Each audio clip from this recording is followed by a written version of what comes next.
We love a holiday. Pure indulgence. It's a chance to take time out, Hang out in villas, drink cocktails, be a bit bougie. Oh, I need one of those. relax, recharge. And you can watch the world go by.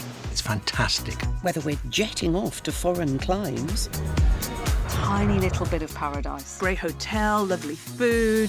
or enjoying a staycation. Love a caravan holiday. They are so much fun. It's like being a kid again, isn't it? Making up your little home. When these holidays go right, What wonderful, carefree times you can have. Exhilarating. life can be peachy. It's just an incredible experience.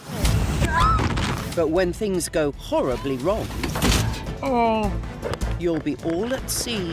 Bam! I might not make it out of this. Coming up, Something's coming. a luxury yacht is all at sea when disaster strikes. Terrifying beyond belief. A holidaymaker unwittingly finds herself in the twilight zone. I started just thinking, like, this could be my final moments, and I'm by myself on this plane. And a newlywed is stung by the world's deadliest fish. It was agony straight away. She needs help ASAP. The doctor's like, you need to go to A&E now. We've got the people who were there This is filthy water. This holiday was an absolute disaster. when holidays go horribly wrong.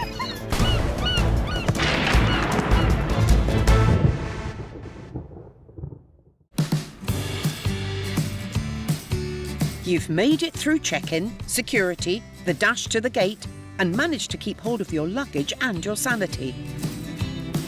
Now to lean back, switch off, and let the holiday relaxation begin.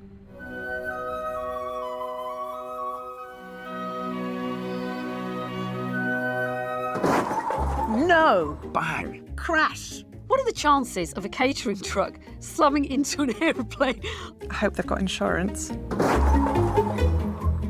Sorry, mate, you can't park here. I mean, an aeroplane isn't exactly hard to miss, is it? To be fair, I wouldn't call that missing it. That is incredibly unfortunate. Who ordered the bang bang chicken? Vehicles hitting aeroplanes is quite common. Hitting them at such speed with such vigour is quite rare. That aeroplane's not going anywhere, and they certainly weren't going to get any lunch out the back of that truck. Never mind. I'm sure the ground crew are on the case. Oh, doesn't look like they're on this case. I hope that's not my luggage. It's heading off 6 miles down the road. Ah, it is!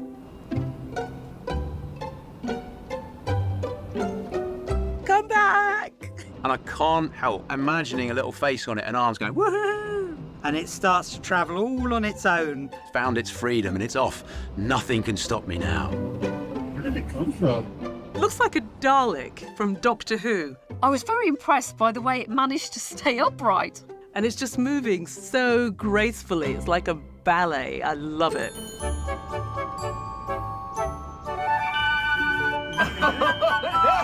It's not uncommon for bits of bags to end up in the wrong place. What's not nice is when you see somebody driving over the top of it.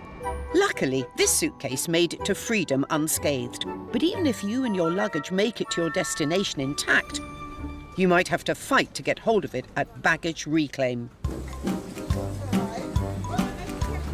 Oh my God. Oh my gosh. No, no, no. I don't know what I would have done if I'd been waiting for my luggage and seen this mass of live crabs crawling around everywhere. At first I thought, oh, this is really creepy. But then my second thought was, dinner? We all know what it's like when you've got off a long flight. You feel so crabby. There's never a good time for crabs. Ah, you went there.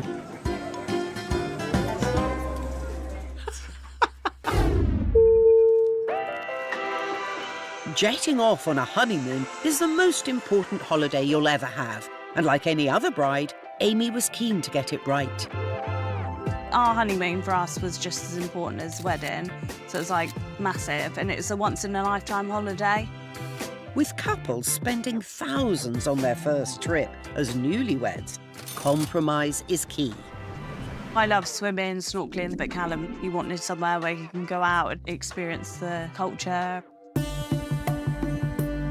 The happy couple settled on the glorious island of Mauritius in the Indian Ocean.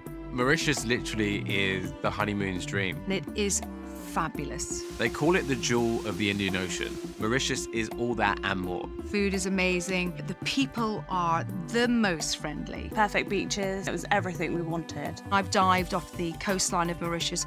So many different types of fish and bigger marine life. It's out of this world. Definitely one you put on your bucket list. It is paradise.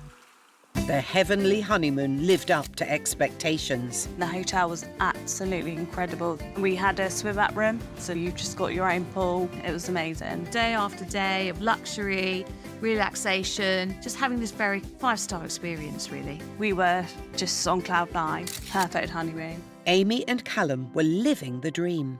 One thing we booked that we were so looking forward to was the boat that takes you off to these private islands, barbecue on the beach, all these beautiful snorkeling stops. It was something from Pirates of the Caribbean. It was absolutely beautiful. Oh, it's moving. It's like wrapping around. Like, this can't be for us. We felt like we were in a movie set. It was that perfect. The honeymooners paused for lunch on a remote island off the Mauritius coast, and Amy decided to go for a dip. So hot, like the sun was beating down on us, and we're like, we just need to cool down. We're gonna go for a swim. And I went to put my sea shoes on, and the guy was like, no, you don't need those here. It's all sand. It's absolutely fine. Going barefoot was a risky decision. I put my foot down. It was like somebody put a needle in my foot. At the time, I thought, oh, I must have just cut myself. But as soon as I got like the few feet to shore, that's when it felt like an electric shock. It was agony straight away. I've never felt pain like it. I knew that something wasn't right. As soon as I put my foot on my lap, it had doubled in size. It was like an absolute balloon. The pain must have been so immense. The tour guide tried to offer some comfort. He was like, oh no, I can't see any black spines. It's not a sea urchin, you're fine. It's probably a bit of coral. But Amy knew it was far from fine. It was like electricity, but my foot was on fire. Think of the pain. I was almost passing out. Callum had his arms around me, and I can't remember much else. She's there in terrible pain. It's getting worse and worse. She doesn't know how serious this could really be. I couldn't do anything. I felt sick, I couldn't concentrate, I couldn't breathe. She needs help ASAP. I really, really wanted them to take me back at this point. Unfortunately, the tour guides insisted on completing the trip. Everybody else is enjoying the rest of the day trip, and she has to just tag along with them, suffering in terrible pain. The pain was non-stop. 2.5 hours later, they eventually returned to the hotel on mainland Mauritius. The emergency services were waiting. There were 2 ambulances, the manager, the hotel doctor. The doctor came and looked at my foot, and he was like, you need to go to A&E now. Callum really broke down at that point. I don't think he realised the severity of it, and he started crying, and they literally just whisked me off out the room. Amy finally reached the hospital an hour later with still no idea what had happened to her. The senior doctor come and see me. He took one look at my foot and he was like, Stonefish, anti-venom, now, get her in a ward. Amy had stepped on a deadly stonefish. What are the chances? It's really, really, really unlucky. And she'd been without medication for 5 hours. This is serious. Stonefish have 13 spines lining its back that release venom that is so toxic it can lead to respiratory arrest, heart damage, convulsions, paralysis, sometimes even death. The doctor actually said to me, he's like, you don't know how lucky you are. It's the most venomous fish in the world. That's when it hit me. Amy was given the anti-venom, but wasn't out of danger yet. I had to wait for like a mini operation that night. They have to make an incision down your foot to clear any local venom. After a successful operation, Amy was discharged, She was very, very lucky. leaving the blushing bride nursing her wounds for the final 5 days of her honeymoon. It did spoil the rest of the holiday for me because I'm such a massive swimmer. Couldn't swim, couldn't go in the swimming pool anymore, couldn't go in the sea. Back home, Amy took a while to recover. Must have taken about 3 or 4 months since being back in the UK for it to heal by itself. I'm still left with like really bad scar tissue, my toes a bit deformed. This certainly made the honeymoon unforgettable. Her brush with a stonefish has left her cautious for future trips. One thing I'd definitely taken away from this is wherever you're going, look up what nature's there, but also don't go on holiday without insurance. Honestly, I'd be screwed without it. It's a duty of care of any travel operator to understand the terrain and the risks as well. And there has to be a standard procedure if something like this happens. We're just coming up to our first anniversary and we're super excited, but we're not going to go to Mauritius.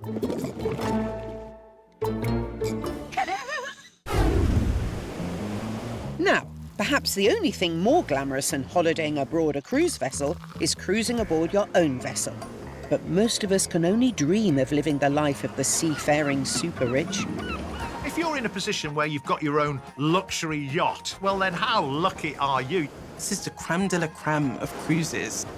You're living the dream. It's the millionaire lifestyle. We all aspire to it. You feel like the king or queen of the sea. But if you've got the know-how, there is only one way to go cruising at the helm of a luxury yacht for nothing. And Martin from Herefordshire knows how. I have been sailing since I was 28. I do quite a few yacht deliveries, and I've now racked up 35,000 ocean miles. Yes, delivering the luxury yachts of the 1% from port to port as part of what's known as a volunteer crew is a free ticket to the high life. If you know the basics of onboard life, then you can be a member of volunteer crew, which effectively means you're seeing the world for nothing. What I love about being on the open sea is you leave the world behind. It's a great way to travel 11,000 miles, but it's not for the faint-hearted. Martin's heart and soul belong to the sea, and he couldn't believe his luck when he was offered the chance to sail a brand new yacht all the way from Florida to Sydney, Australia. But this is basically the trip of a lifetime. An incredible gig, isn't it? The chance to, really get to enjoy some fantastic sailing on a cutting-edge, brand new boat. Really feeling part of that whole private yacht experience. Fantastic. What a dream job. Martin set off for a 3-month trip aboard the 60-foot state-of-the-art yacht worth well over $1 million. It was a very nice boat we found ourselves on. Lots of electronics, choice of fridges, coffee machine. You did think, wow, this is quite a special boat. Apart from the fact it's a bit lumpy, it's a pretty glorious day, the sun's out. We headed south and then headed direct for Panama Canal. So this is the first ship going through, and we will be following behind it. The approach to Panama is pandemonium. When you see those massive locker gates opening, it does look like you're entering hell. Navigating all that shipping is a challenge. Came out to the canal and we're into these lovely calm waters. It's warm, the skies are clear, the sea's warm. It's lovely. We got to the marina, got moored up. Sent some laundry to be done, had a couple of cold beers, enjoying the view. And I think, it's a few clouds, just dark sky starting to come through all these high-rise buildings. Also, there's a lot of pressure on that one line there. Yeah, there is. I think if you run another line to shoot on the other side. Yeah. With a storm rising and the boat straining at its mooring, Martin needed to work to secure the vessel. Within the space of 5 minutes, it went from a breeze to really starting to pick up. These tropical storms can be enormous. Something's coming, it's growing fast, and we've got to act. They strike very quickly. Well, it's all been very dramatic. Boat next door. Guys sit out there. Somebody's called so stormy himself to death. We're getting battered. A tropical storm can turn into a tempest out of literally nowhere. You would feel incredibly exposed. Well, there's not a whole lot we can do. We're just sort of hanging on a bit now. Nowhere to hide. It's horrible. Nowhere to run. Things are bad. You just have to sit it out. Got the cover on the navigation station.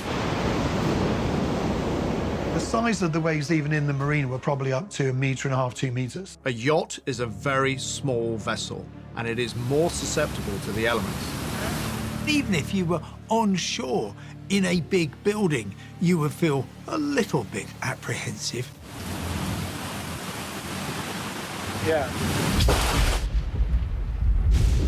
Jesus Christ! Felt like an explosion. The fear that Martin must have felt. It's like a bomb going off. Terrifying beyond belief. It was one of those moments where you felt your heart just stopped. We didn't really know what had happened. It was such a phenomenal sound. Being struck by lightning is pretty much up there with one of the worst things that can happen to you. It was utter shock. The hair must have been standing on end. We were struck at the top of the mast. Jesus Christ! There is no preparing you for the sound, that crack of when the lightning strikes. Kind of brain had sort of was shaken by the shock of it all. We've got to watch it because we're wringing wet, you know. You don't want to touch anything metal because that will act as a sort of lightning rod. If one of us had been leaning against the mast or something, I don't know what would have happened. Those hundreds of thousands of bolts and bolts, it's got to go somewhere, hasn't it? Let's get down. Let's get down.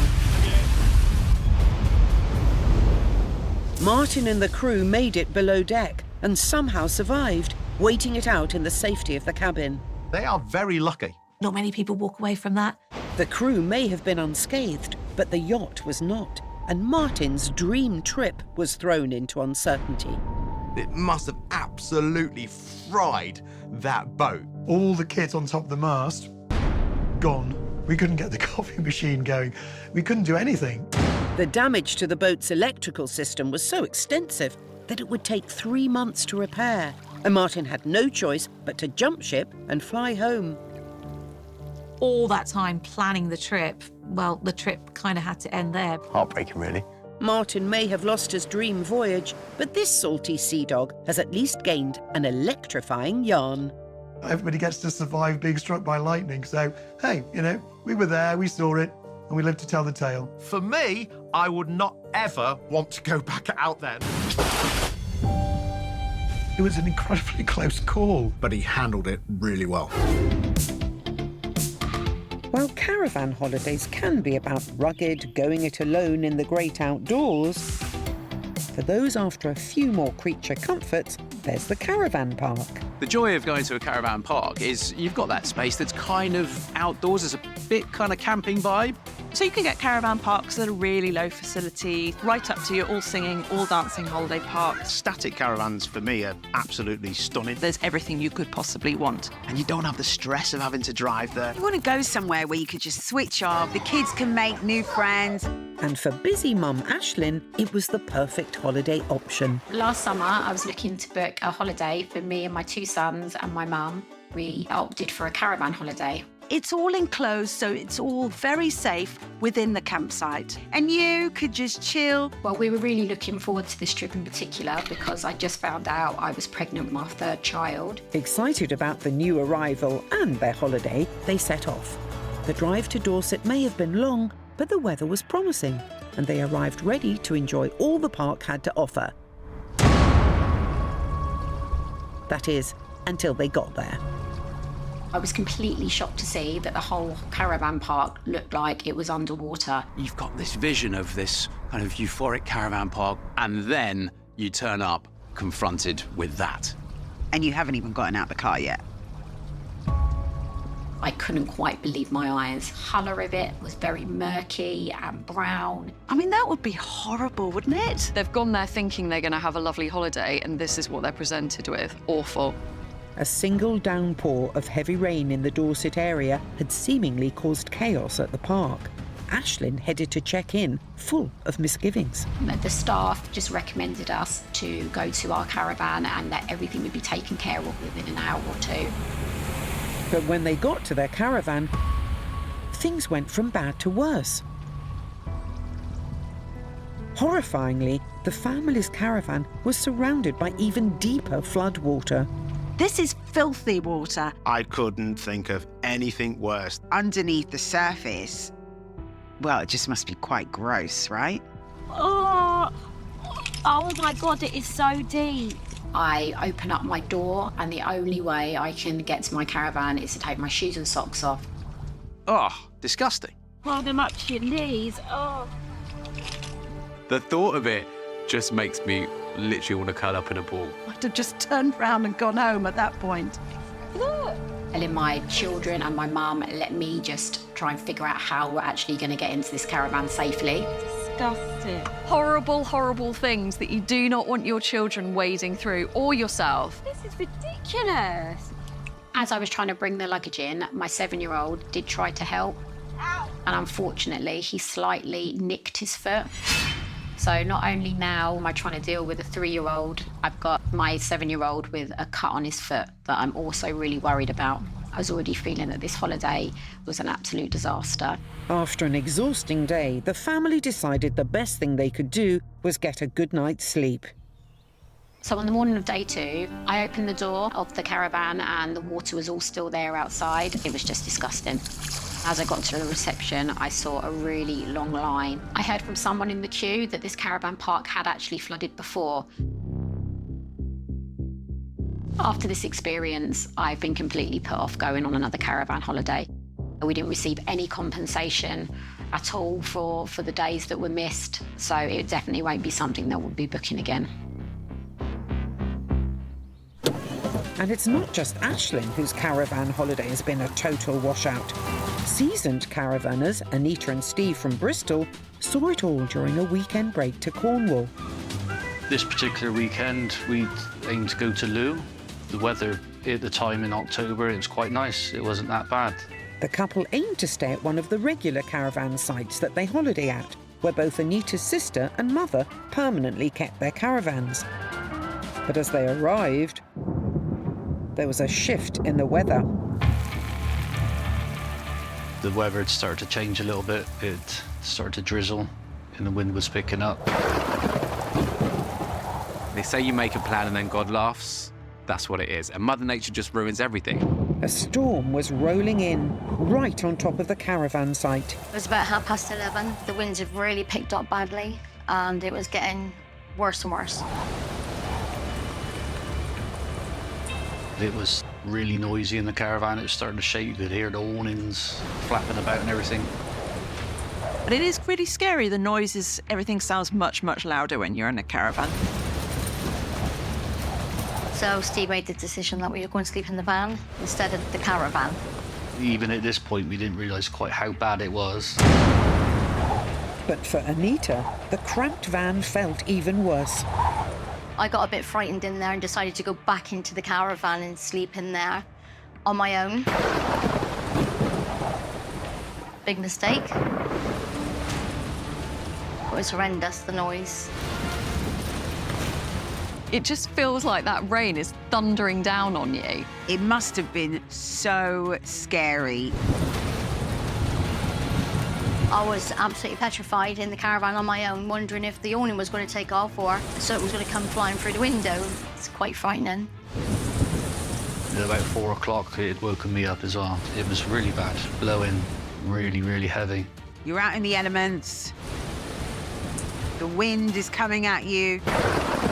Lightning, thunder, heavy rain. This was a big storm. You can't describe it, it was horrendous. It was like being in a hurricane.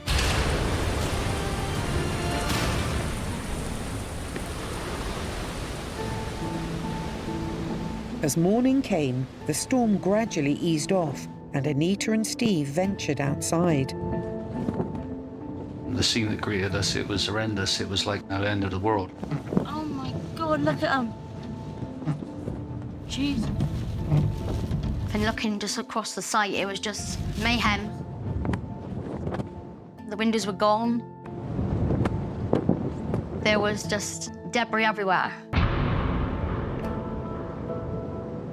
Looking at the devastation was just shocking. Madness, that is. Absolute madness. We've lost ours completely. Theirs is gone. Yeah, it was carnage. There was bits and pieces everywhere. Never seen anything like it. It is their homes from home. It's their getaway. and to see all people's stuff just ripped apart and flown everywhere, it wasn't good.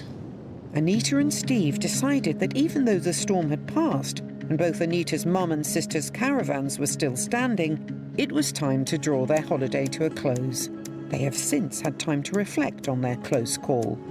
Considering the amount of caravans that were down there that were damaged, for our family's caravans to be relatively unscathed was really lucky. The one place you don't want to be in a storm is obviously in a caravan. And we were very lucky that we come out and we survived it. Despite the shocking experience, unlike many of the caravans, Anita and Steve's passion for caravanning remains intact. In fact, in the next 2 weeks, we're off back down to Loo again. So, looking forward to it. Just hope for some better weather.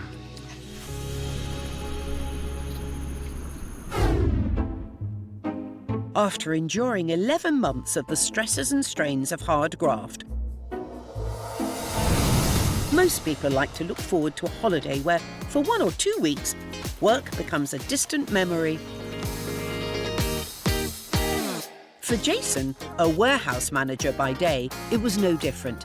A once-a-year chance to catch some much-needed R&R for him and his family. But where to? For Jason and many hundreds of thousands of Brits that year, it was a no-brainer. It had to be Benidorm. Just Blackpool with sun, isn't it? Jason and his wife Adele had been regulars to Benidorm since visiting during their honeymoon in Spain. And we loved it so much, we've been going for the last 20 years. For some Brits, Benidorm is like the mecca of British holidays. Jason, his wife and son James and father-in-law arrived at the hotel full of anticipation for the days ahead. While James couldn't wait to hit the pool, the rest were looking forward to soaking up some rays on the perfect fly and flop holiday. But on the first morning, Jason and his family discovered that although the Sunloungers around the pool were empty, they had towels on them, meaning they'd been bagged already. It must be an unwritten rule. As soon as you've got a towel down, that's yours for the day. I'd not noticed what were going on. The next day, it was the same story, with no chance of the family getting a spot near the pool. My son was disappointed that he couldn't spend much time around the pool because we couldn't get a Sunlounger. And my father-in-law would get up early in the morning, he'd like to go for a walk down to the beach. He said, Jay, you need to get up in the morning and come with me. There's something you really need to see. So on day 3, early in the morning, Jason was standing ready with his camera. Just thinking, there's a lot of people stood around here, and what are they doing?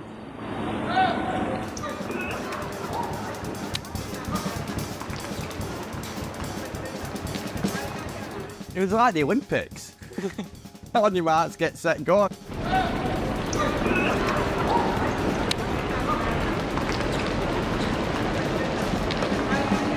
It was a swarm of ants. They all run in different directions. So what is going on? Because the whole pool area is used for the previous night's entertainment, the hotel cleaners need the whole area clear to get on with their job of mopping, while a security guard keeps a watchful eye for any sun-worshipping holidaymakers jumping the gun. When the cleaners are finished, the signal is given. And they're off. Tensions are high. Like the Hunger Games.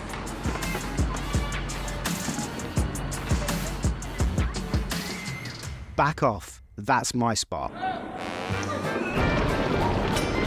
It was a sight to behold. It's like watching a low-cost airline boarding. The wife would run that place and start putting the towels down. And her husband had run over to get the Sunloungers. It was like a military exercise. And he'd start dragging a full stack of like 8 Sunloungers over with him. It's an incredible sight to see. It's for the hotel staff's amusement, I think. You can't help but laugh.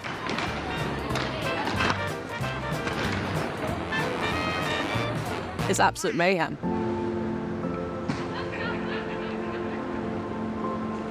As soon as everyone secured their positions, it's like ghost town again. It's so silent again. Everybody's gone. It's pretty amazing what they've managed to do. I think that's pretty wrong, really, because when we were going down at 9 o'clock, some of these people weren't even turning up for the Sunloungers till 11 o'clock.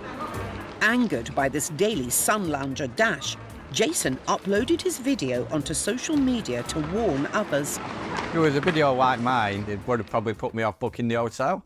Since Jason put his video online, which has had almost 1 million views, the hotel management have changed their Sunlounger system, and reports say that it's now fairer and a lot calmer in the mornings. But that won't change Jason's opinion. I'd never go back to that hotel. People are spending more and more on their wedding day, with the average cost as much as $25,000. Although some prefer to blow their budget on the honeymoon, paramedics Sean and Lauren splashed the cash on a trip to the Far East. It's great sharing our wedding with the family, but at the end of the day, we wanted more money so we could enjoy the honeymoon and go to Japan and make all them wonderful memories. We were really excited to undergo our first trip as a married couple. We forked out about £9,000 on the honeymoon.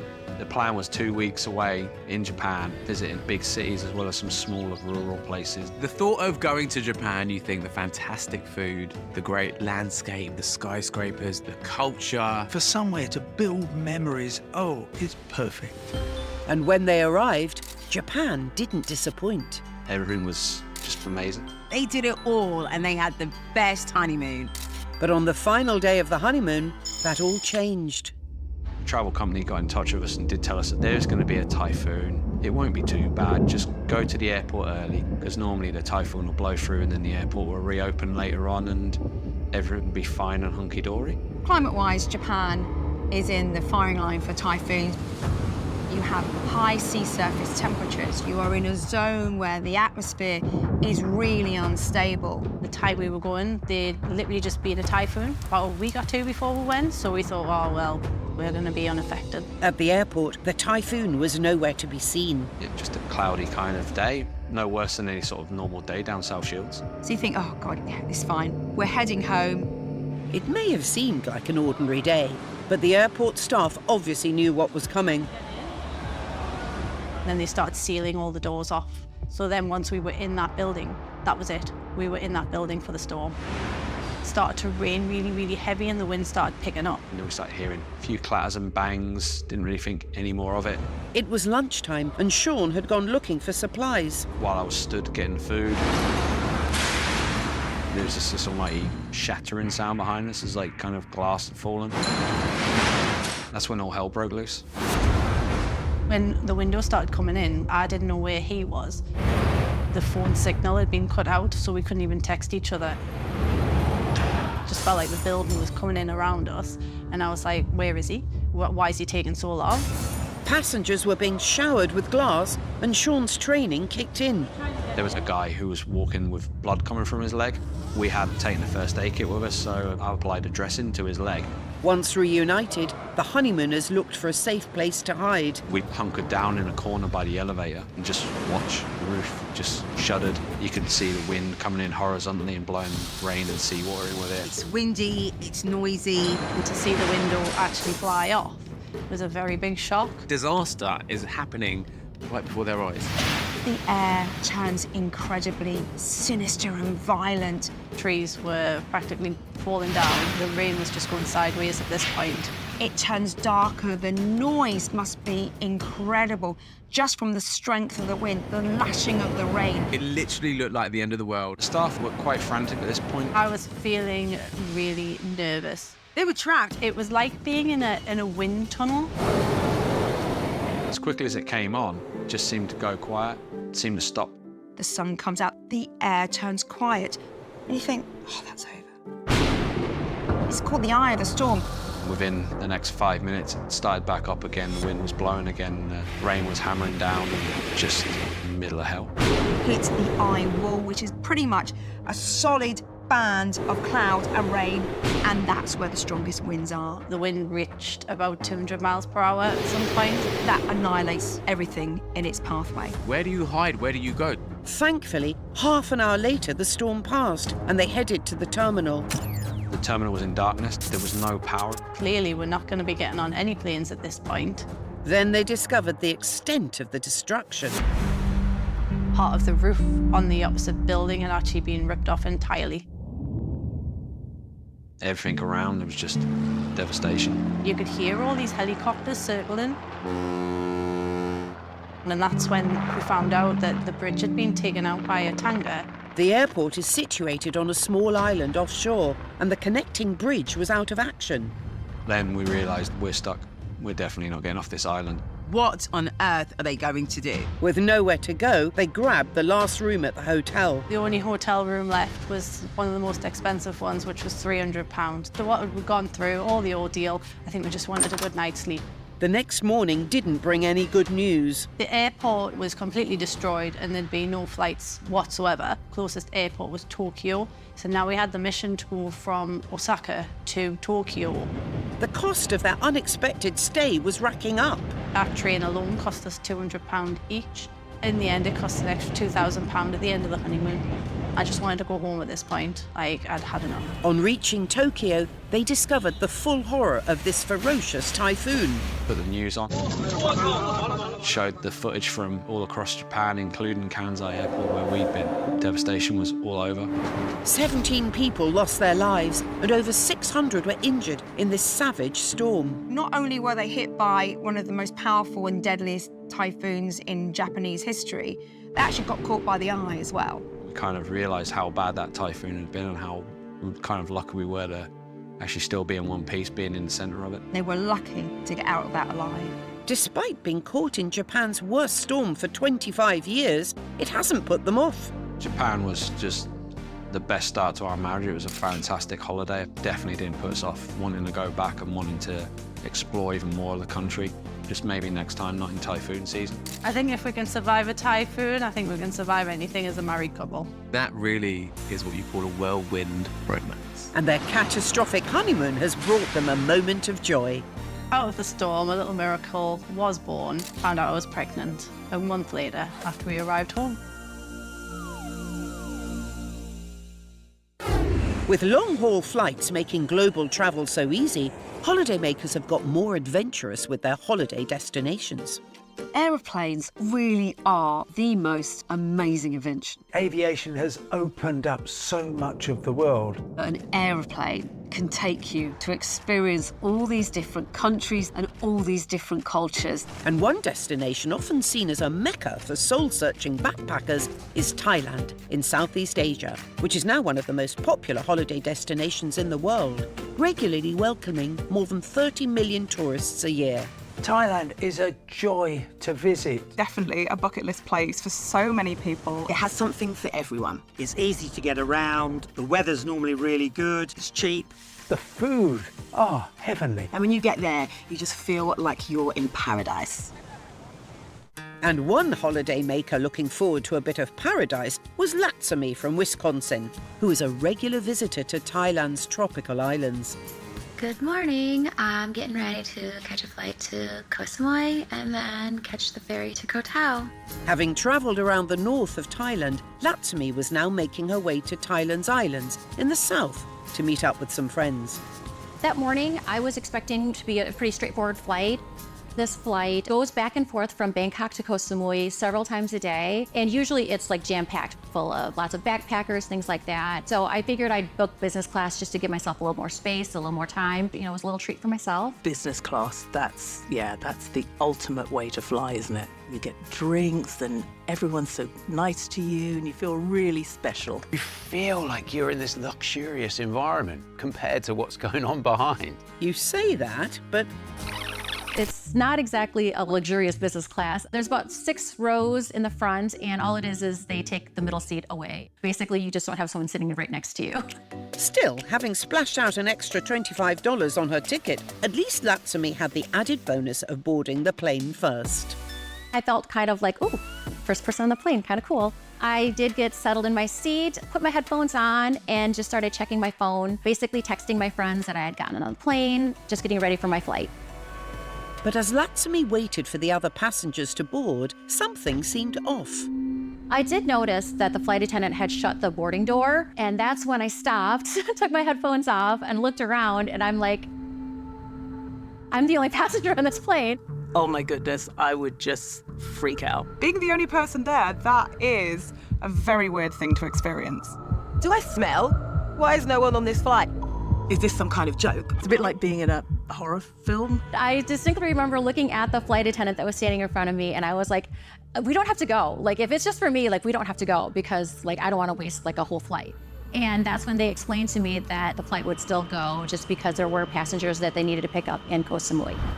If you're the only passenger on a plane, you can be pretty sure that the flight coming back is going to be absolutely full. Okay, so the crew has just informed me that, no lie, I am literally the only passenger on this flight. It's crazy. It was just so surreal because I'm so used to this flight being so full of people.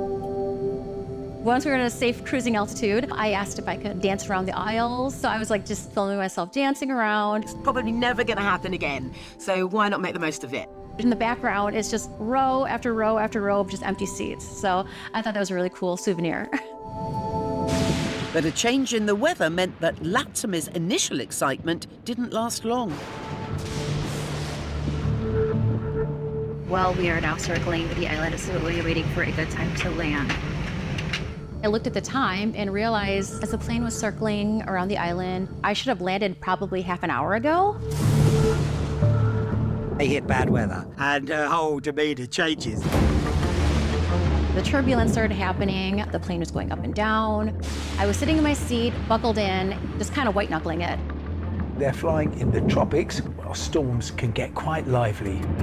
You can have some really quite severe downdrafts, crosswinds, heavy rain. There are all sorts of things that sometimes it's just wiser for the crew to wait for that to settle down.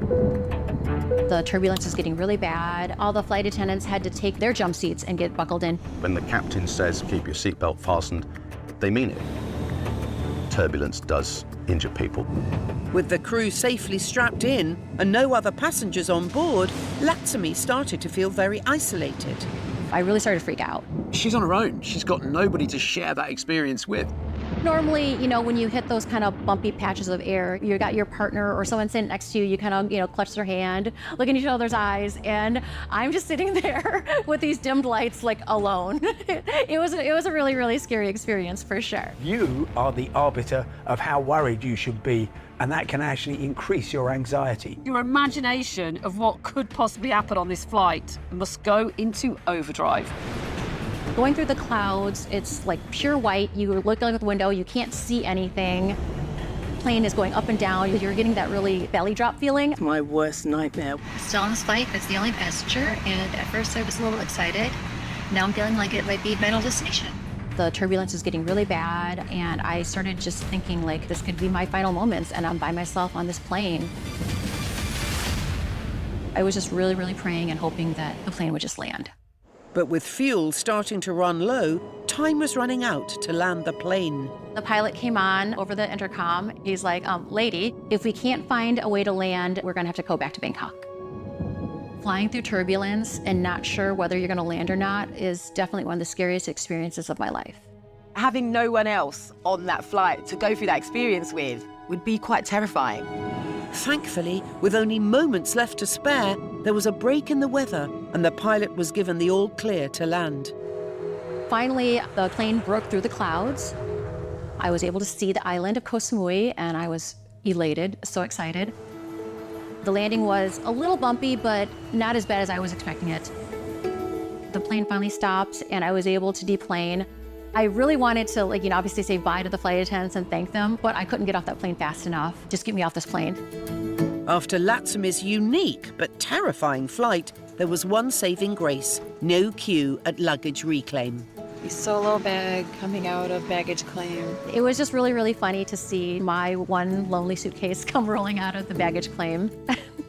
I usually have to wait a very long time for my suitcase there. Unfortunately, it hasn't diminished Latsumi's wanderlust. For me, that was such a once-in-a-lifetime experience, and I don't think I'll ever experience anything like that again. I'll never forget it. It was exciting, scary, but definitely one of the main reasons why I love to travel.